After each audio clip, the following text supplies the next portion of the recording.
প্রবাদ আছে, পুরুষ রাগে হয় বাদশাহ। তবে বাদশাহ না হলেও যেন এক বাদশাহী কাজ করেছেন মুন্সিগঞ্জের কামাল হোসেন নামের এক ব্যক্তি।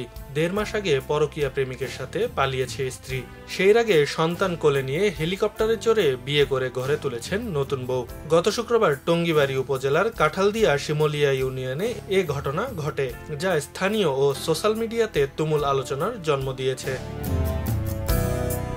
স্থানীয় সূত্রে জানা যায়, ১০ বছর আগে কামালের সাথে বিয়ে হয় সাথী আক্তার নামের এক নারীর। সে ঘরে রয়েছে ২ সন্তান। কিন্তু গত আগস্টের ১০ তারিখ শহরের এক বিবাহিত যুবকের হাত ধরে চলে যান স্ত্রী। পরবর্তীতে কামাল জানতে পারেন সাথী তাকে তালাক দিয়েছেন। হঠাৎই পারিবারিক ভাঙনে ভেঙে না পড়ে উল্টো জেদ করে শুরু করেন জীবনের এক নতুন অধ্যায়।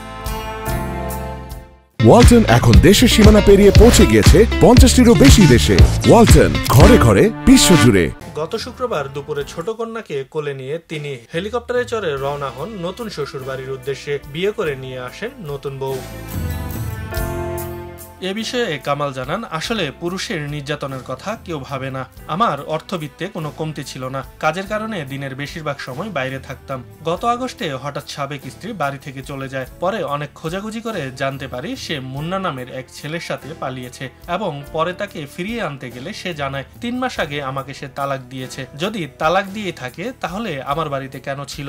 আমার ২ শিশু রয়েছে, তাদের দিতে বলায় উল্টো পুলিশ দিয়ে হয়রানি করায়। এ জিতেই নতুন বিয়ের সিদ্ধান্ত নেই। কামাল আরো জানান, সব জেনে শুনে আমার নতুন স্ত্রীর পরিবার বিয়েতে রাজি হয়। সন্তান সহ আমার পরিবারের দায়িত্ব নিতেও ইচ্ছা প্রকাশ করেন আমার স্ত্রী। তাই তার জন্য চমক দেখাতেই হেলিকপ্টার ভাড়া করি এবং নতুন বউকে নিয়ে এসেছি। আমি সবার কাছে আমার বাকি জীবনের জন্য দোয়া চাই। স্থানীয় অনেকে জানান, ভেতরের কষ্টকে প্রমোশিত করতেই এই ব্যতিক্রমী সিদ্ধান্ত নিয়েছেন কামাল, যেন সাবেক স্ত্রীকে দেখাতে পারেন পুরুষের জীবনও থেমে থাকে না। এদিকে হেলিকপ্টারে চড়ে বরের আগমন দেখতে ঘটনাস্থলে ভিড় জমায় এলাকাবাসীরা। খবরের কাগজ, নিখাত, নির্ভীক, নিরপেক্ষ।